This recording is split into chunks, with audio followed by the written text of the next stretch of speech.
Welcome to all of our awesome agents and investors from across the country. Today is Thursday, June 12th, 2025, and this is All the Leads Mastermind Podcast number 532.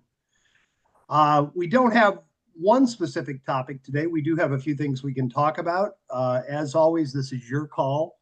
We'd rather have you come up with questions, comments, things that you'd like to talk about. We're always looking for your win of the week.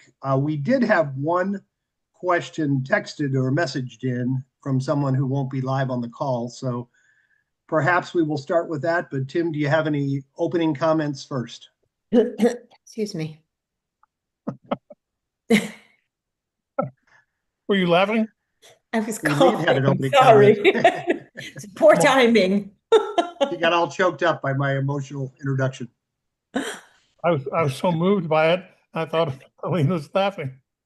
No, I don't really have anything. I think it's important for everybody who's on these, and as Jim, what's our count today? What's the number? Five what? 532. So after 532, way more than 532 hours, because we often run over. Somebody finally asked, I think last week, whether or not, Jim and I don't like each other or not, because we give each other grief all the time. And I would just, for the record, like to state that Jim's the best partner I've ever had. We have a lot of fun together, and aside from enjoying our business together, we genuinely are part of each other's lives and our families and all that. So we give each other grief, but if I wasn't giving him grief, he'd think I didn't like him anymore. Other than that, Well, you can cut back a little bit. It's okay, and I'll still feel your affection. I got to get it out somehow, bud. All right, sounds good. But I think all things considered, I think the most important thing to realize in everything that we do, back to what Jim said, this is your call. We are here to provide help and to learn from you what it is that you're looking for, where can we add value? We don't do this just for fun. There are other things we could do with our time. We do this because you tell us what you're looking for, and if we don't have the answers, we go find it. That's what we're here for. It's part of our support. So outside of that, Jimmy, go for it, Bubba. Well, we'll start with one of the subscriber that asked us. I don't have a name, but that asked us the question about working divorce leads. If you're here, raise your hand. You weren't sure you were going to be able to be here, and if I don't see you raise your hand, They're not here. Okay, Tim, do you see the text of the question she asked that Alyssa had posted? Otherwise, I remember the gist of it. Oh, you did. Nope, I don't. Okay, basically what the client said, they had worked probate, they were just starting to work divorce, and one of the divorce attorneys was taken back by, why are you calling? I already have a realtor I recommend to my clients, that kind of an approach. And she said, well, what do you do in that situation? And I'm sure our coaches will have some comments. I would say that I know over the years we've learned with probate that does happen occasionally, but it's the exception to the rule. Far more attorneys take the position that they do what they do. They want to stay arm's length from recommending agents or investors because they don't want it to reflect badly on them if it doesn't go well. and I would surmise that the same is probably true for divorce. I think most of the time the divorce attorneys represent their clients, and I think I would assume they would leave it to their clients to decide what agent to list with. I know there's some areas of the country, like California, where attorneys are automatically entitled to real estate commissions, and in those markets, I can see where maybe they'd be looking for a little bit of a handout. But again, it seems to be the exception to the rule. So I guess I'll throw it out to our coaches and just to all of you. Have you had that come up before? And how did or would you handle a question like that? The attorney is saying, why are you calling? I already have an agent that I recommend to my divorcing clients. Jim, I'll jump in and I think something that actually Bruce had said when we were talking about with one case where an attorney was just kind of being difficult and wanting the agent to go away or something. Do you recall there was a situation? And Bruce had a really good approach about it. And I agree with this in this particular situation because I'm seeing this personally where attorneys across the board are really advocating to their clients because their clients are coming to them. They're in a very challenged situation. And especially with divorce, the last thing that they want is to go to like a friend or a family member. There's so much, sometimes embarrassment or who knows what going on. So they're just going to leave it to the professional to help guide them. And so I'm personally seeing more and more attorneys referring, making recommendations, and the clients really just kind of like blindly saying, okay, well, I have an agent, I have a real estate agent already helping me because my attorney already recommended one. And, again, so what Bruce was is like, kudos to that agent who got through that door, got through the gatekeeper, and got, to the top of the list of that attorney. So I think it's something to learn from where we get the leads, and we also oftentimes will have attorneys with those leads and work that as well, work the angle of the attorney, get to the top of their list. You may not get all their business, but could we get to be one of the many that they give out? Oftentimes they'll give 2 or 3 names. So my answer to our subscriber is wonderful. Okay, I get it. I understand. I'm here to see if I can show you what I do to help clients and families and your clients that are in situations. I might have a unique approach that might be different to some of your other clients. Perfect. And Good try answer. an angle like that. Yeah. It also occurs to me that you've got 2 parties in a divorce. And Yep. so if her attorney is recommending a particular realtor, is he going to be resistant to it? I would kind of think you could also take the approach that, maybe you want a third party that neither one of you know or have an interest or invested in, and I could be that neutral third party to represent both of you. Right. And you could sell that to the attorney also. Say to the attorney, okay, great. Well, you're recommending it. If you don't mind me asking, is the other party on board with that? Or Yeah. chances are that hadn't been discussed yet. He's just trying to get his guy in there. So, Steve, you got any comment on that, or anybody else want to add to it? Tim, Steve? So I agree with what Aline said. I mean, there may be more things that we can provide than maybe somebody else, and the attorney may not know what you can or can't provide. I guess there's a part of me that still says, look, the attorneys provide advice and consent, and the decision is really up to the individual who hires the attorney. I'm not saying that they should ever do something in a vacuum from the attorney. It should be full transparency. But I think that's, trying to have a more of a collegial type relationship. I don't think you want to tick the attorney off, particularly if they've got other clients that you may be working with in the future. And the last thing you want to have is an adversarial relationship. Maybe they get a better understanding of what it is you do. Because I've had those calls.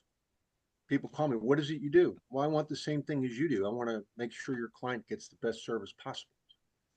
And then they may be of concern and about what you're doing. Are you overstepping your bounds? I'm very quick to tell them, look, I don't provide them with any legal advice. I'm not an attorney. That's a form of malpractice. I'm letting them know what I do will help them to reduce the administrative drag in order to save time and money. And you make a and good then you'll point. have an attorney say at that point, hey, I got a bunch of clients need their hands held because they want them to get on the finish line. Sure. You made a good point initially that why were they calling the attorney first? The property. If they'd gotten both parties on board and then had the discussion with the attorney after it was listed, it never would have been an issue. So you don't necessarily need attorney's permission to list the real estate part of it. Did somebody else have a comment? I thought I heard somebody pipe in. I know Sheila's got her hand up. Well, I'm Sheila? just going to ask a question, and that's this, that, it never hurts to ask a few more questions. And that if you get something where the attorney is going to stonewall it and say, no, I've already got someone, don't make the assumption automatically you've lost that. Certainly good to, try to see if you can get some time with them and talk about what you do and all that. But one of the things I would ask is, well, that's great. Tell me what services they're providing that are specific to probate. Start asking questions, because if the attorney doesn't have a good answer for that, you don't have to say anything to challenge them or anything else. If it's just, well, my friend Joe's a real estate agent, been working with him for years, you're not causing anybody problems by asking that question, by also taking that opportunity to talk about the wonderful things that you do. And Steve mentioned the point about minimizing friction and all that. One of the biggest questions to ask, assuming the attorney they're dealing with has that agent in their pocket, you can simply say, well, is his objective to try to get this closed as quickly as possible, minimizing your time? And just stop and let those questions get answered if you get the opportunity to do it, because those are the kinds of things that an attorney kind of has to be careful answering. Because if the answer is, well, no, oh, well, you want somebody that's going to take more time? You're working on billing hours, are you? And that's not the things that you're saying. You're not looking to challenge them. But don't act like it's your first rodeo. And that's really the Tim, point. you said probate. I know you meant divorce, but Divorce. it reminded me that you could say something like, oh, okay, great. What services are they offering connected with the divorce? And by the way, if they have school-age kids, would they want a little bit of help maybe finding another place within the same school district? Suggest ways that you can help them like that. Yeah, that's Just good. look at it as another opportunity to have a conversation with somebody that can do you good going forward, but somebody that you can be good for now and you're doing well for now. So, try to make that happen. Sheila, do you want to weigh in on this? Is that what you're raising your hand for? Yeah, you kind of stole what I was going to say, Tim, but that's okay. Yeah, I was just going to, I would have said, well, great. I mean, is that the only realtor that you're working with? Don't you ever get a second opinion? Don't you think that selling real estate is an important decision, and the PR needs to make sure that they're making the right choice? Yeah, I mean, I think that's a viable thing. Do you think that's a good way to put it? Maybe not quite so challengingly, but No. something to the effect of, well, do you think it'd be okay if you presented if I presented an alternative to you to present to your client, or maybe we could do it together? Get in the game, try to take control and help. You've got nothing to lose. You don't have anything at all without doing something on that one, but you don't want to lose the opportunity to potentially build a relationship with that attorney going forward. So at the very and also ask him, if it were your parents' house that you were trying to sell, would you just go to the first realtor that came along, or wouldn't you want to make sure that you're making the I right? wouldn't challenge them like that. No. I wouldn't. I, with all respect, that comes across disrespectfully. And you're not there to challenge them. You're there to get their business. So you want to speak up, at the same time be respectful, right? Right. Sheila, I was going to say a good way to do that might be tell a story. Oh, by the way, I had a situation just like this where they were ready to list with somebody for 300,000, and I went out and took a look at the house, and we were able to get them an extra 10 or 15%. Tell a story where something like that almost happened, but you got them better results, or somebody was just going to put it in the MLS, but you were able to help them relocate their kids. Or I agree with Aline. I think you're on the right track, but make it a little less confrontational by maybe telling Sometimes my mouth opens before my brain. That's okay. That's okay. There's no bad ideas. The other thing Definitely. the other thing you've got a good opportunity to do there is to ask what's been done so far. In other words, tell me, all right, that's great. It's good to see, a lot of times attorneys don't take that kind of action. Good to see that. Can you tell me what's been done so far? What do you mean? Well, what has Joe done for this account so far, what's happened and what's going on with the people that are involved in it. And it applies whether it's in probate or divorce or anything else. If the attorney is taking a lead situation and potentially providing the realtor, hey, like Bruce said, good for them, good job that realtor, got that job done. You'd like to be in that position as well. What do I need to do to be considered for something like that the next time something comes along? Got a few minutes to talk to me? I'd like to come by on Thursday. You available? I mean, just go right for it. But Yeah. collect the listing part of it, but try to get in there quickly. And if you do, now you've got the opportunity to present. Maybe there's not a listing agreement signed yet. You don't know. Don't go to war. Go make peace and love to start with. And speaking of Bruce, he just signed on. Bruce, are you able to? You maybe still having internet issues. Are you No, able to- I'm here. I've got lagging internet though, but I'm here. Okay, good. Did you hear the question? Any thoughts on the topic or not? I didn't hear the question. I do have some thoughts on the topic. A lot of times we need people to self-realize the problems with their logic, the problems with the position that they're taking. So first thing I always want to do is uncover kind of the reason that they've given the answer that they've given. So I'm gonna use kind of a labeling type of approach and just dig into some reasons for what. Oh yeah, it sounds like your attorney is probably keeping you in the loop every day. Well, no, I'm not in the loop every day. Or it sounds like they've got someone that does that works with a lot of folks going through a divorce. Well, I don't know if they do or not. And then I'm normally going to say, and I think that the question that was asked, it sounds to me like it probably had something to do with divorce. So a divorce lead. So I'm usually going to say, there's generally 3 different approaches people take when they're going through a divorce situation. Do you mind if I share those with you real quick? Sure. Okay. And then I'm going to lay out, some people want to try to refinance and find a way to hold the house. Other people just want to get the house on the market as fast as possible with an agent. And then there's other folks that want to work with an agent that exclusively does divorce or exclusively works with probate. Which of those categories do you think fits your situation best? And Bruce, your answers do apply. The question was the subscriber had an attorney that said, I already have somebody that I refer my divorce leads to, Yeah. an agent. And so it was, but what you just said applies. Yeah.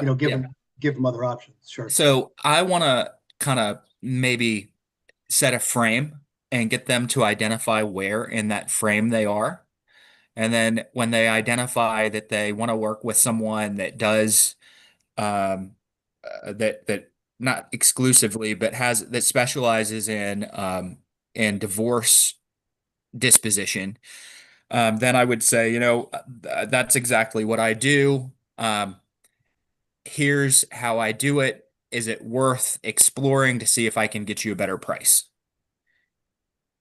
So, but we need to understand their motivation for why they're wanting to go with the agent, why their attorney has referred them, different things like that. So I want them to kind of uncover their motivation, and then I'm going to help them self-realize that maybe it is best that they get another opinion.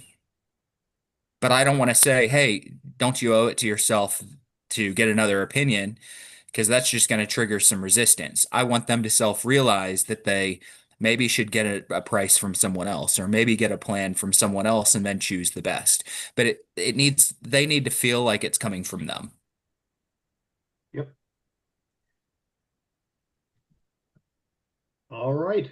Anybody else have any challenges, as long as we're on divorce, any challenges with the divorce leads? Anybody have any successes? Any wins? All right. Tim, what's our next topic? Do we have another topic today, or coaches? Coaches, anything else you'd like to talk about? Raise Well, you your got in hand. trouble last week. You remember that, right? What's that? Or you got in trouble last week, right? Got in trouble last week? No, I didn't. I don't remember that. I'll share something interesting that happened. We talked, we bury the topics in these calls all the time, but we had Coach Aline was working with somebody this week who's been a longtime agent, been in the business for a long time, been getting leads for a long time, and was a bit challenged, wasn't really getting great results. She basically said nobody was calling her back when she was making the calls on the probate leads. And something kind of interesting happened. Both Steve and Aline had coaching calls scheduled with her. And 4 times she said they didn't show up for the call. And what we determined was happening, we always tell you, you need to make sure your calls aren't getting blocked when you reach out to people. But she was so anti-spam, she was just blocking any phone number she didn't recognize. So she had actually blocked her coaches from calling her. So that's kind of maybe that's why she wouldn't get good results. Anybody whose number she didn't recognize, she just was automatically labeling it as spam. So you could go too far the other extreme. You got to make sure before you block somebody out, that it is somebody you want to block. You don't want to just automatically block anybody. And everybody's got their own policy for doing that. If it comes in as identified as spam, I'll still let it go, and I'll still probably listen to the message because you never know. I don't think these filtering services are perfect. But if it's not a name that I definitely recognize, I'm going to let it go to voicemail and I'm going to listen to the message. So I would just challenge all of you to do that. And Tim, might be a good time to talk about maybe some of the things that we're doing with our sales team. Let's stay on that for just 1 second. So Sure. We talked about this, I don't know, 2-3 months ago, and we've talked about it probably half a dozen times since we started this, and it's good to do it again because, we get new bunches of folks on here. This is new info for you. One of the absolute things you need to do today, not tomorrow, do it today. When you get off this call, pick up your cell phone and call somebody that does not necessarily have you in their friends group. In other words, you're not necessarily a contact. Find somebody who doesn't have you listed. The reason for doing this is to determine if you're going to show up as spam and if you are getting filtered out. Because what ends up happening, let's think about how you get there to start with. It's not generally that one person put you there, and so that affects everybody. The big carriers, first off, it's the major carriers, the Verizon, the ATTs, the Comcast, those folks. They've got huge lists of people that are known spammers that are, out there doing it. And they have gotten blocked by enough people that, it's kind of like that's a crowdsourced blockage. So that happens. The other thing that can happen is, depending on how you're doing it and what number you're using for your outbounds, if heaven forbid you're using a dialer and you overload the dialer with more than X calls in a particular interval of time, you're instantly put on the spam list. The thing that you need to learn is, number one, how can you get off? How can you get off that list? And how can you protect yourself from getting back on it? And I don't want to go into that now. We'll save that for another time. But if you want to learn that without us having to tell you a lot about it, first off, determine if you're on it. And again, simple way to do that is just call a number that is automatically going to not going to automatically have you previously in their information.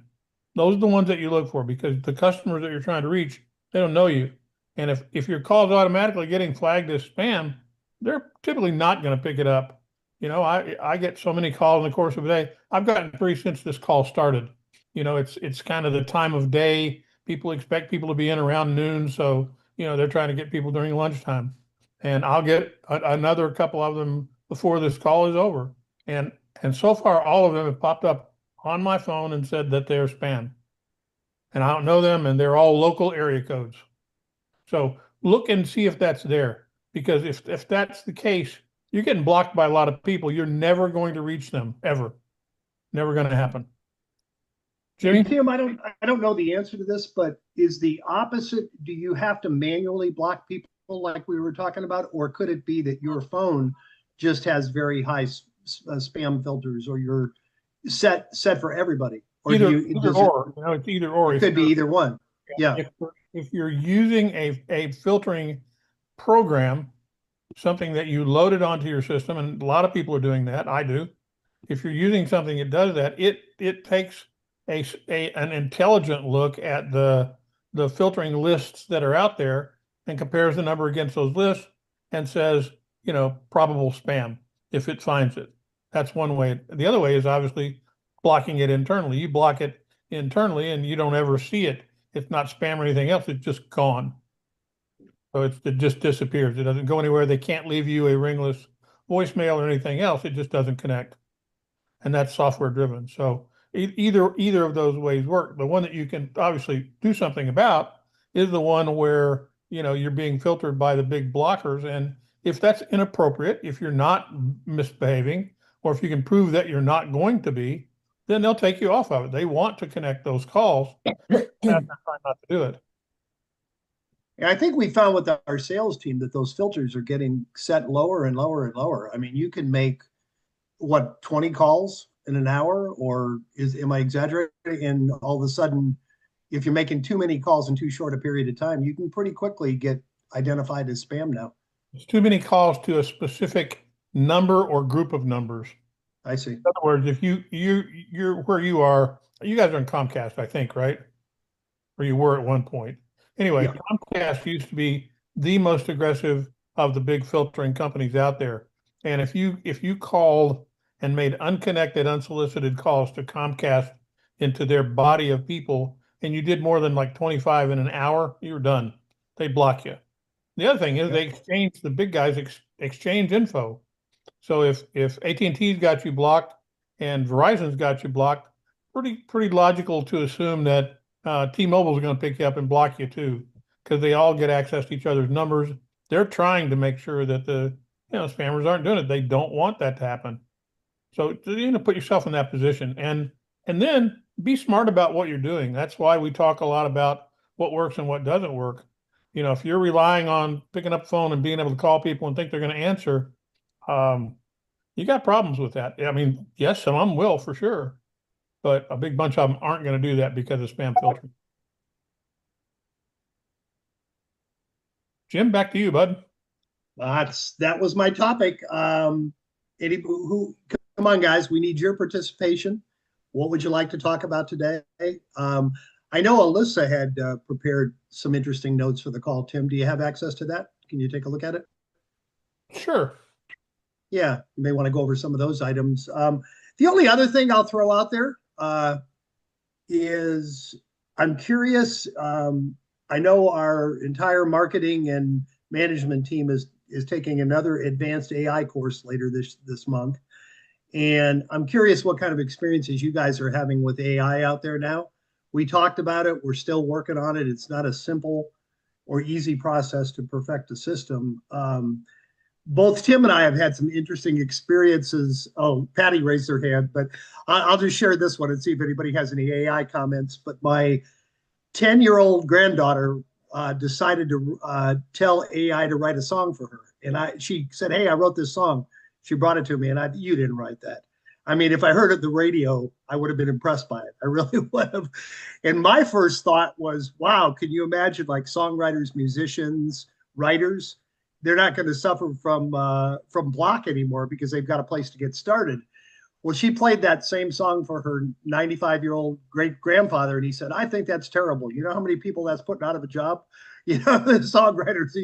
So you got two different ways to look at it. Tim, I know you had the same experience. You wrote 2 songs for somebody, and one of them thought it was great, and one of them thought it was terrible. And the reality is, it's an interesting tool, and it's how you use it and how it's perceived makes a big difference. And I'm just curious if you guys are have any success stories with using AI. That was my other topic. I thought Kaya's song that you shared with me was much better than the ones I artificially created anyway. She's a very talented little girl. And the reason that I have a niece who is very ecologically conscious and all that, and her point was she's very, very attuned to tech and certainly at the very forefront of it. She's a graphic design artist and works for a company that's part of her job, so she's got to stay on top of it. And her point was that how many how much energy did it take for AI to create this song that nobody's ever going to listen to? What huge computing power, it took to do that, and how much did it cost? Yada, yada, yada. And I'm like, get over yourself. But then I thought about it, and I thought, there's truth to that, because if, 10 million people are making songs that nobody's listening to, it's using a ton of power to get that done. And, that's the latest complaint about AI, is that it's very energy, consuming a lot of energy. I tend to worry somewhat less about that, because I think we're getting more efficient and ecologically responsible about doing that. Hope we are anyway. But anyway, that was her concern about that. Hey, Patty, you guys, what's up? Unmute there. Patty, introduce your partner, because I introduced Hey, her. this I referenced her last week. Who's there with you? This is my husband, Jeff Connor. Jeff. Oh, it is your one. Okay. I said Patty and Jeff, but I said Mrs. Patty, and I thought maybe you weren't married last time, so you are. Okay, good.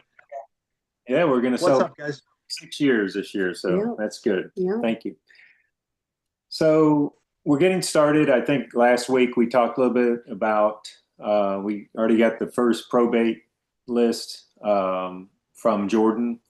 Now he's going to be working this month on the, I think it's late mortgage payment list for us.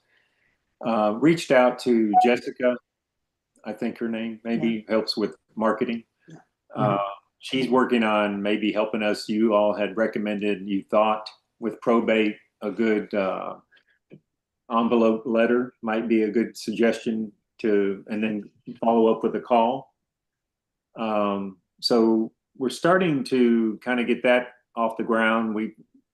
I think I might have mentioned we have a VA firm we use, and we're doing a lot of cold calling leads that have a variety of all different types. So we're starting to get quite a bit of traffic coming in. I know some of the other groups we've been involved with, they have basically a list of buyers. I mean, that's going to be one of my big questions. Do you all have any kind of a people that are would JV or be buyers for a lot of this, when we start to get a lot of these leads in? We're not necessarily going to want to buy and hold everything, or we're going to probably be focused more on wholesaling the product, the house or whatever. So I didn't know a lot of the programs we're already involved with, they do a lot of this JV type where they'll partner with people. Do you all have anything, as we're starting to get more and more of this lead flow coming in? Patty, are you a realtor also, or strictly an investor? Okay. investor. Yeah. Are Okay. you Do you involved with have the a local- realtor you work with or not? We don't have No. any specific right now. No, we don't. Okay. Are you members of the local REIA? We're just now We're- starting to get we're online with And that. hooking up with that. Yeah, I mean, that's a great place to start, because if your REIA is active, that's the place where investors basically show up, and they're there to find deals to invest in. They attend REIA meetings to do that. All you gotta do is show up and get your coffee half full and walk around and say, "Hey, who's a REIA? Who's an investor here?" And that's a great place to start. Somebody who's local and who has money to loan is probably your best shot in terms of immediately getting started and beginning to build those relationships. Attend that REIA meeting, show up, do that, make sure you've got business cards and a flyer, talk about the things that you do and what you're looking for. And I'm sure that if it's active, you'll find somebody. If it's not, and they aren't doing a great job, then look for the next largest city near where you are and go to that meeting. And because that's really how you find the people that are there. And if your local REIA is not very active, you know that real estate investors are active all over the place, and they will be active in the larger cities. So, any of those will work for you. And that'd be certainly my advice to get started with. There's a lot of other places to look and other things to do, but that's an easy one. Patty, I would strongly suggest also finding a realtor you can hook up with, because there will be people, for the most part with these type of leads, it's pretty rare that they want top dollar, but there will be people that are not in a distressed situation. The house is free and clear They want to get pretty close to what it's worth, and it just isn't going to make sense for you. If you had a realtor, you could funnel those to, and he could help cover some of your marketing expenses. Work out something, make sure it's legal on his end. But there are ways of doing it. And the nice thing with doing that too, I used to wear both hats, and there were many deals where they weren't really quite ready to sell it, under market. So we listed it, and then 2-3 months later, they got impatient and they were more open to what they were willing to take. So the nice thing with having a realtor that you can't do anything with on the deals listed, you're going to be locked in as the first investor, or you should be, if the situation changes. Right. So we always tell investors have a realtor and realtors have an investor, Okay. because a percentage of them you're going to want to send that way. And wholesale is a whole new medium that's opened up since I was actively selling real estate. It depends on what your wholesale margin is. If you're, okay with $5, $10, $15,000, a lot of these now, a significant percentage of them you probably can wholesale. But there will be some that'll say, no, hey, the place is in good shape. There's no urgency. I know it's worth 300 and I want 300. Well, those are the ones you want to refer to the realtor, in my opinion. Right. And Bruce, you want to weigh in on that? And then Katie has her hand up too. Yeah, I think we're missing an incredible source that is the perfect source for their question. Facebook groups. So I've got one, Estate Professionals Mastermind, and then there's the All the Lead Mastermind Facebook group, both of those. And there's thousands and thousands of people in both groups, and a whole bunch of them are buyers, cash buyers. You're going to have plenty of realtors and other wholesalers as well. But if you're looking for a list of cash buyers that already have some probate knowledge and familiarity, they're loaded into those two Facebook groups. So join those and build a list off of those. There's probably people on this call that are cash buyers that they may or may not cover the whole country, may or may not cover your area, but they're here. And then, of course, the REIA as well. Definitely go to REIA, but use those Facebook groups. A friend of mine, Brandon, runs investor Facebook groups in almost every state that there is. So you're gonna, like in North Carolina, I own a group called North Carolina Real Estate Investors, and there's tons of investors piling in there, a lot of wholesalers as well. You're going to deal with some competition, some people that aren't your cash buyer, but there's plenty of great investors in groups like that. Great. Katie, Thank you. Thank you. what's happening? I'm seeing a lot of comments, which is good. Yeah. Different groups. So thank you. Thank you. Very good information. We appreciate it. Katie, You just asked about AI, and I wanted to share, maybe it's redundant, but my partner and I are taking videos and pictures when we do walkthroughs, and then we upload that to ChatGPT and have it create a scope of work for us, and then use that to formulate offers. We have it formulate 3 offers: a cash, a creative, and like seller finance. So it's working pretty well. Katie, I want to understand what you just said. Are you saying you upload the videos? We upload usually the pictures themselves and the videos. Yeah, we do video as well. And what are you telling ChatGPT when you do that? Look at these pictures and Formulate a scope of work. So it'll formulate a scope of work, and then it'll come up with a dollar amount, and then we have our contractor look at it, look at the pictures and videos, say it's accurate, it's not. It's usually pretty accurate. That's a great idea. So you're basically trying to find pictures and videos of things that need work, right? Yes, yes. That's a great So idea. she does the video, I do the pictures specifically, and then if it misses line items, which it does occasionally, we'll have it add it in there, and it's pretty solid, and we can come around with a pretty decent offer without having our contractor review it. Obviously, if we have more time, we can have the contractor review it, but it's pretty amazing.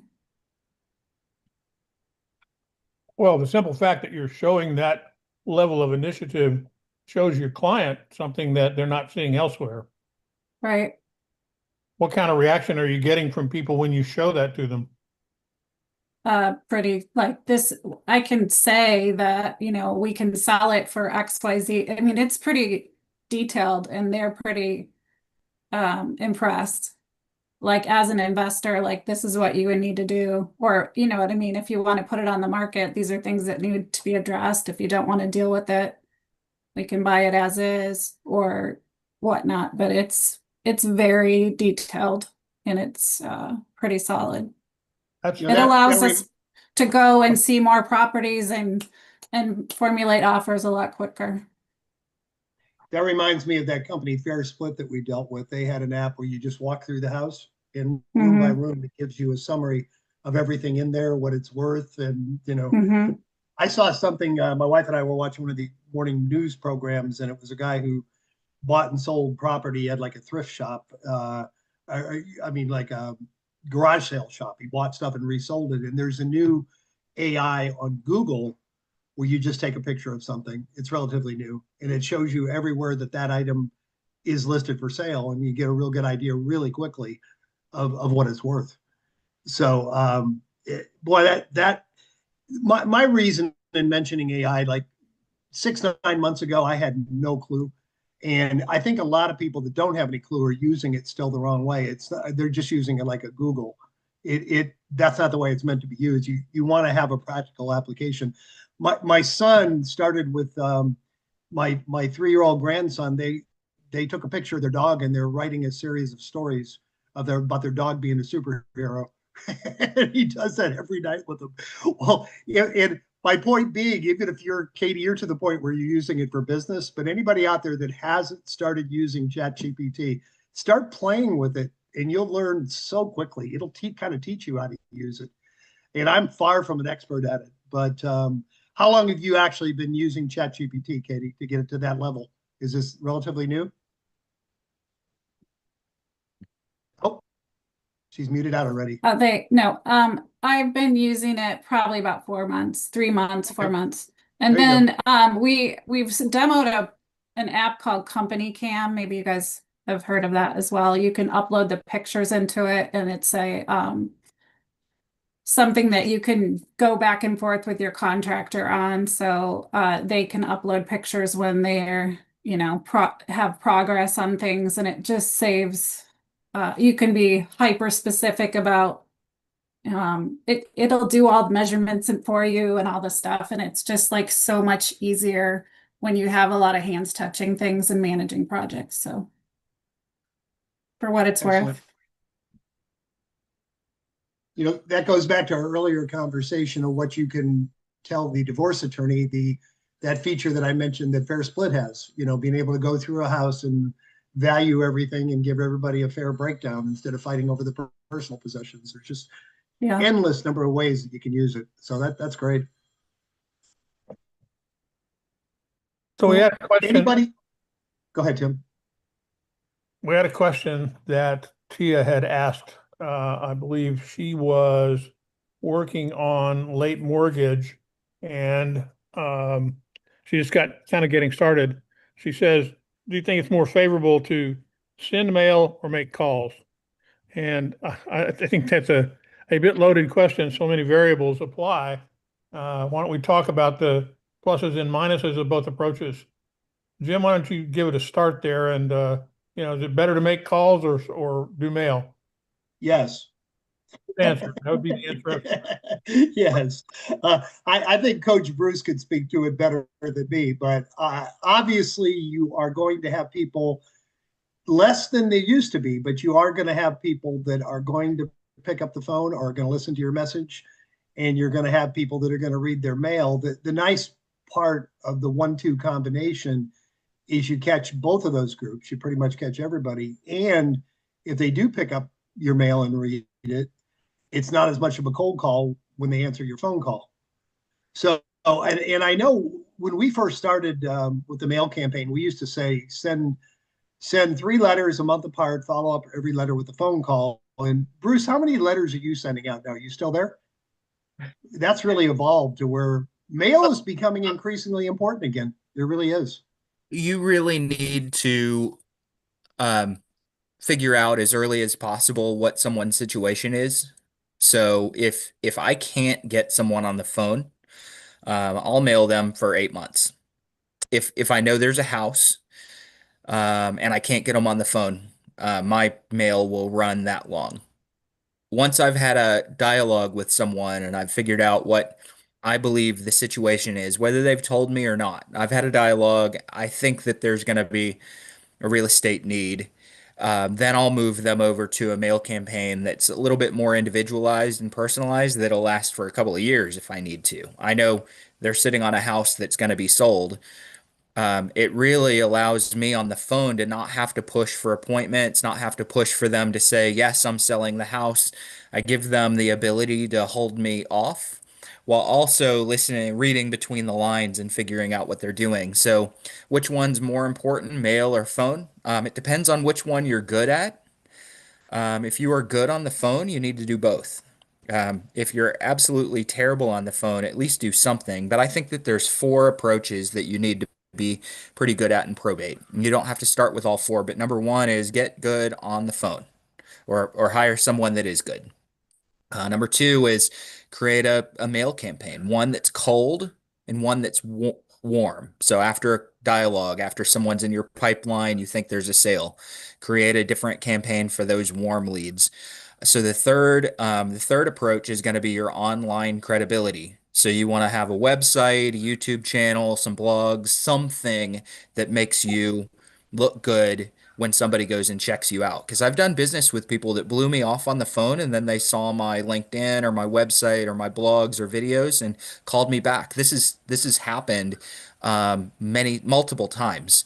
They call you back. I'm sorry, I was rude to you 10 minutes ago. I just found you online. I am going to sell a house. I just didn't know who you were. So I Googled you.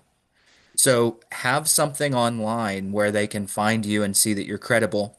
And then the fourth is your relationships, attorneys, estate sale companies, your vendor relationships, people that are um, also building a business in this niche so that you can pass business to them, they can pass business to you.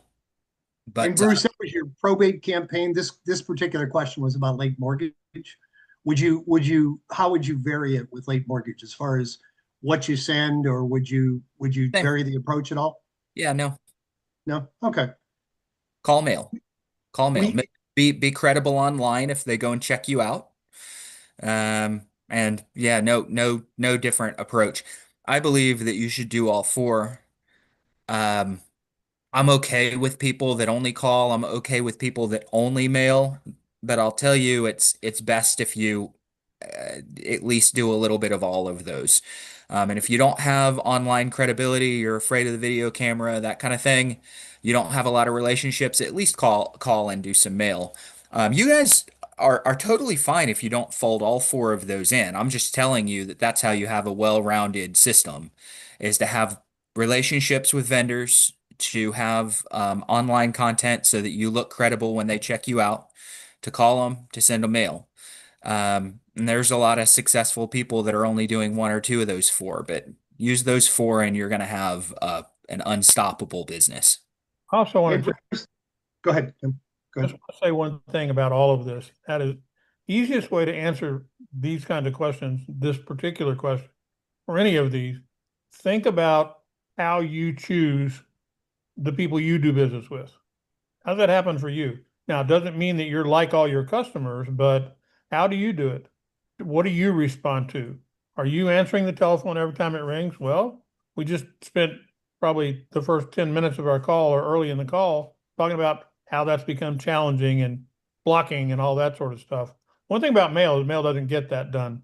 And Gary Keller, who is the head guy at Keller Williams, or was until they made some of the changes they made recently, he recommends a 33 touch program. Literally, that you touch your prospective customer 33 times in a year. And that's heavily involved in direct mail and the phone and other means of reaching out to them. He does gifts and all sorts of things, just basically making sure that you accomplish one important thing, and that is to be at the right place at the right time when that person makes a decision to buy or sell that property. And anything that you can do to do that, anything that you can afford to do that, and that's really kind of the key element. If you just want to throw money at it, you can do this all day long. You know, you could send out a letter every day to every customer you have. Now that's a pretty pricey thing to go do. You'd get business for sure if you did it. No question that you wouldn't get some good results. It's just how much can you afford. But the other side of that is you can be doing something all the time. And think about what you respond to and then what's your budget. And then when you're doing that, talk with our marketing implementation people and let us work with you to put something together that makes sense for you, whether it's, you know, a mail campaign, whether it's, you know, using a third party for potentially making phone calls, whether it's a direct dialing program you're talking about doing. Any of those things will work. I mean, we even built the direct dial capability into the CRM, our CRM, where you can literally just click on a number and it'll outbound dial it for you right out of your CRM to get that done. It's not a dialer because it's not a loaded dialer, but certainly we believe in making the phone calls as well. But we think the letters are very, very important. I had one other data point. In the last probably 6 months, our rate of outbound mail has almost doubled. We're doing almost double what we did 6 months ago for our customers. And it's not because we've increased our focus on doing it. It's because people are seeing more and more effectiveness of it. And that's why they're coming back and continuing to do it. More importantly, our percentage of people on autopilot has increased exponentially at that same time frame. So people are simply putting them on autopilot. They get their leads, they take a quick look at them to potentially scrub anything out that they say, no, I'm not interested in that. That's an area I don't want to work in. If the property is listed, they want to go do it or whatever. But they make whatever decision they make, and then the mail goes out, and they move on from there, and they respond and cater their phone process to that mail out the door. So we're here to help you do this. Talk to your MIS, let them share their knowledge with you. That's important to do. It's a service. It doesn't cost anything to talk to them. That's what they're there for. Same thing about just to add to that, Tim, I always feel compelled to mention, unlike the phone calls, there are no do not mail police. You know, you're not going to get fined or policed, or nobody's checking what you're putting in people's mailbox. And I just wanted to finish up. That question was specifically about late mortgage. So I just wanted to finally say, what should you be saying or mailing them on late mortgage? And I think we've heard from our customers that the best approach, until they tell you that they're late on their mortgage, whether you're calling or mailing, you know, we have different letters, but just use the, hey, I'm an active agent in your area. I sell a lot of homes in that 123 Main Street. I've got buyers for the area. Any thoughts on selling? You know, and then once they tell you on the phone that they are late, then you want to switch and send out you know, if you don't get the appointment, send out a letter that's more specific to helping people that are late on their mortgage. So let them take the lead, but calling or mailing, we have like Tim said, talk to your MIS. We have a variety of different letters and campaigns you can use. Well, and we are coming up. An important thing to realize in terms of what you're putting out there is, if you do discern that, you know, you've had that some level of conversation and they've in essence given you permission to know that they have a late mortgage in the conversation that came up, have something to send out to them that says, well, hey, let me send you something to tell you what some of your options are. Have something together that talks about that, whether it's a lease back, talk to them about relocation, staying in the same school zone, all the things that we've talked about, put them in that letter and get it out to them. And, you know, we're running out of time here, but I mean, you really be ready to do this, you know, get your ammo together, and we're here to help you do it. It doesn't cost you to have those conversations with us at all. And it's part of what we provide just because you're a subscriber. Same thing with getting those coaching calls in. We want you to talk to Aline and Steve and all of our coaches to make sure that you get the benefit of their knowledge. It's free. It's what it's there for. A lot of people take advantage of it and love it. And a lot of our customers say, oh, I didn't know you had that. Well, we do. We're here for you. We want to help. We want you to be successful. And if you're looking for a coaching call, white label the coach so they don't get blocked when they call you. I mean, seriously, it happens. Right. It makes sense. we've talked about that, Tim. White labeling somebody you know is good, and that's pretty easy to do. Just list them in your contacts as an approved contact. Yep, So I think you mean white list, right? white list, yeah, white list, yes, sir. I made Steve laugh anyway. What else, guys? Do we have a win of the week before we go? We got a couple minutes. Anybody got a success story they want to share? All right. Last call. Thoughts, comments, questions, suggestions. And by the way, just like at the beginning of the call, the question about divorce, that person couldn't be here today. But if you do have things you'd like us to discuss on future calls, go ahead and send that to support@alltheleads.com. Let us know. And, we'll lead off with your question, or we get enough requests. We're very flexible. We'll change the topic for the next call. We want to talk about what's important to you guys. And Tia, you're commenting in externally, and ask you to next time we get the opportunity, please be on the call. We'd like to talk with you directly and hear a little bit about your experiences rather than do it this way. We'd love to hear from you. We'll put you in here and help you out a bunch. Thank you a bunch. Appreciate it. Jimmy, it's time, buddy. All right. Well, another great call, guys. I want to thank each and every one of you. Good turnout for being here. I want to particularly thank our helmsman, Connor, Aline, Sheila, Bruce, Patty, and Jeff. Got both your names. Katie and Tia for actively participating. I want to challenge each of you, take one idea that inspired you on this call, go out and put it into practice, and please come back next Thursday and share your results with the group. Have a great week, everybody. Take care. Same time next Thursday.